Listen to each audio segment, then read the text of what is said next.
What's going on, guys? Shane here. Today I'm going to give you a thorough explanation on flexibility and a full stretching routine that you can do in order to get your kicks up higher. Now with that being said, you don't have to be able to do full splits and straddles in order to kick someone in the head. However, it will help with kick control so that you have more accurate kicks, and it's going to help with injury prevention so that you don't pull anything in your legs or hips when throwing a kick.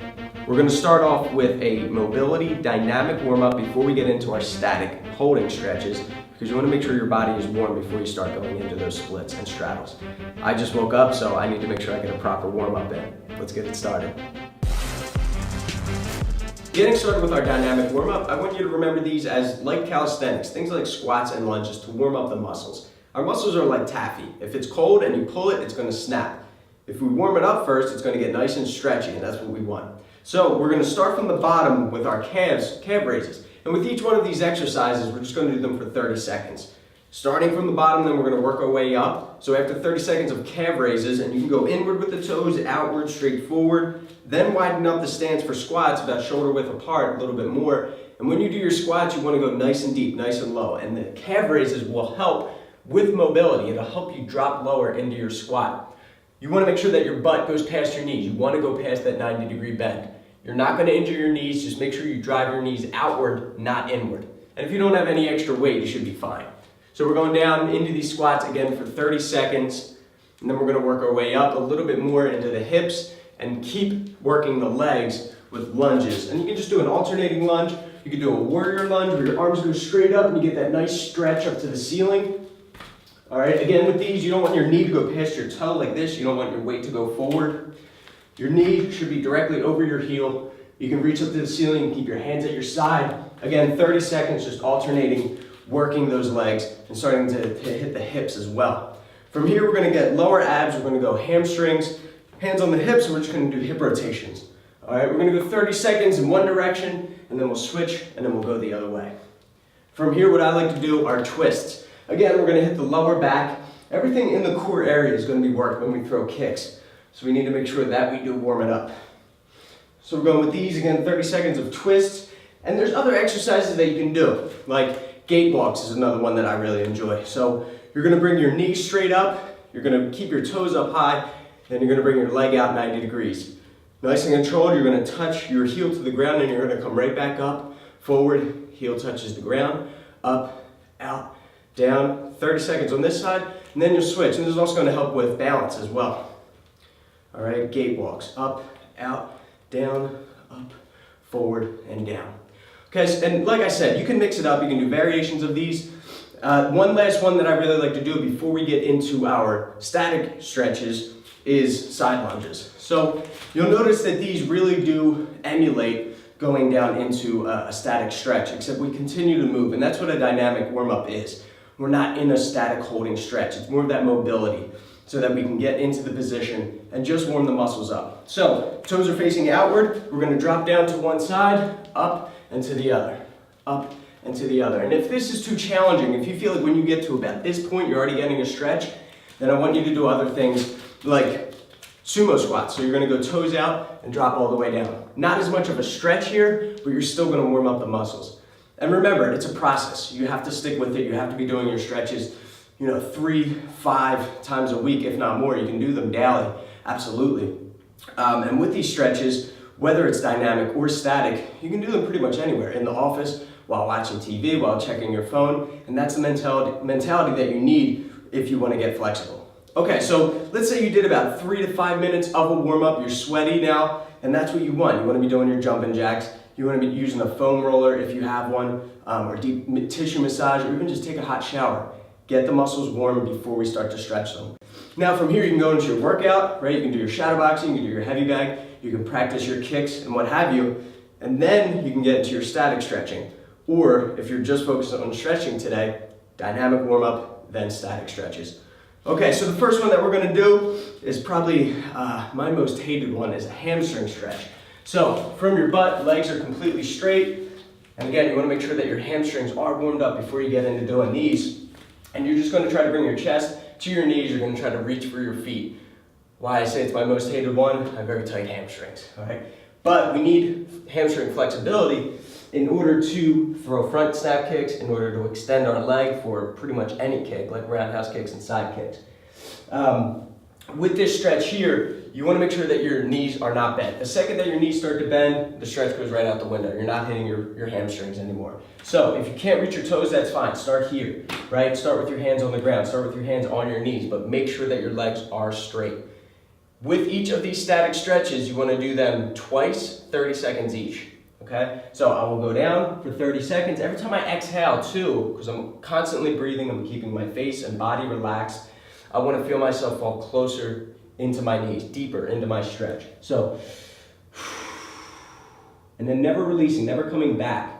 Okay, after the 30 seconds of the first set, I'll shake it out a little bit, then I'll go back down, and you'll notice usually on the second set, you're a little bit more limber, and you can go a little bit lower into the stretch.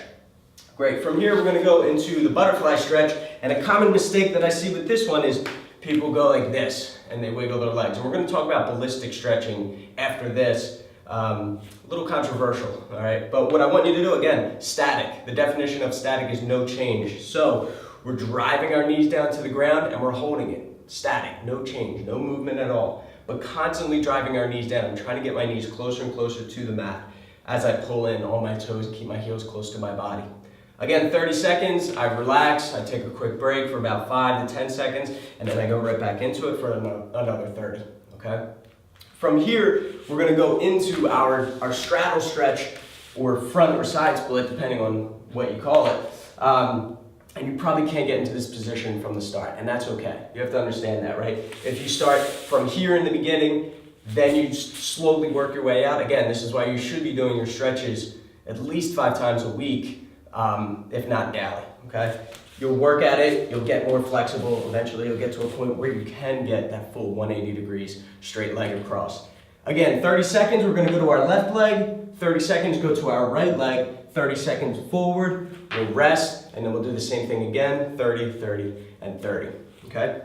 From here, what we're gonna do is abs.